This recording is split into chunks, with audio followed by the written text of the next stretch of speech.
Okay, fine. I pushed you in. I'm the bad guy, huh? I pushed you in on purpose. That's what I did, right?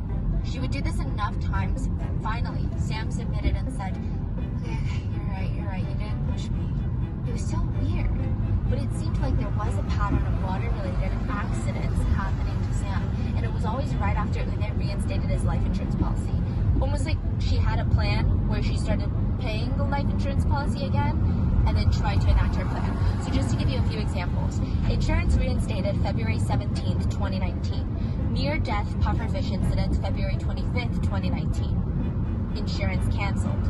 Insurance reinstated April 30th, 2019. Near-death drowning incident May 10th, 2019. Insurance canceled. Insurance reinstated right before he died. And before Sam's death, Une received multiple letters from the insurance company because she was paying like earlier in June and he died on the last day of June. And it was saying, hey, if you don't get us the next payment, July 1st, 2019, we're going to cancel the plan. Sam was found dead 9 p.m. the last day of June, 4 hours before the insurance was null and void. But Une had some fans in Korea though. Yeah. So you know those reality makeover shows, Extreme Makeover? In Korea, I think there's some here in the US where they do extreme home makeovers. So the producers, they go out and they find families with touching backstories. They come into their house, give them a full home makeover, and the viewers tune in, everybody feels good, the whole thing is wholesome. Une's family was chosen for an episode for one of these shows called Love House. She was 13 at the time. And Une's parents, they were impoverished. Both of her parents were disabled. The entire family lived in a one-bedroom house, survived on a government check that was only like $350 a month. Both of her parents were wheelchair-bound, and Une, ever since she was young, she did all the housework. She cared for her parents. She's like forced to grow up and mature really quickly, and she's 13 when this show comes into her life. She had a lot of fans for this episode. So like, yeah, the focus is on the remodel of the house, right? The design choices. I give it to you. It's a hypothetical question. She could have wished for $1 million, a pet pig, anything. She's 13. What she said, I wish I could have my favorites.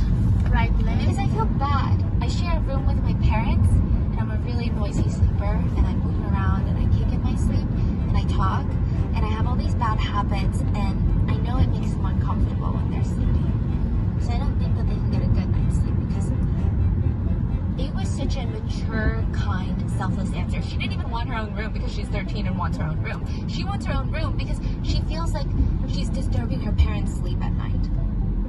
She would even say on the show, later when I'm older, I want to give what I received to others during hard times. That same girl on Love House would grow up to be the main suspect of a true...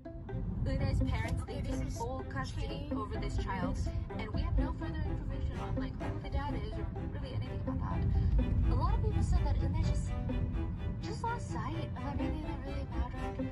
She abandoned her parents, refused to take care of her own kid, didn't care about anyone but herself. She started getting a lot of plastic surgery on her face. Now, I don't think it's our place to judge when someone has plastic surgery, right? And I think that the reason that netizens were really dogging on her for this later is, you know, one, she's a shady, evil person, but also, she gave her disabled parents the huge responsibility of raising her child because she stated she didn't have the money to be a mom, which she spent a ton of her money on plastic surgery. So I can see how that feels gross to netizens. Like, just making sure it's known that it's not the act of plastic surgery that they don't like. It's just, you know, you get it. And I think in hindsight, it's really to see her as this, like, vapid, manipulative, shallow, gross person that she is. But at the time, for Sam, I think that he just saw the girl from Love House. I think that he knew it was rough for her. But he saw this sweet girl who had to grow up too fast. And maybe now she's a little reckless with the money because she wants to be a kid again. She never had a childhood, so maybe she wants to experience it now. Maybe that's why she tends to want to have more fun and wants more excitement than Sam does.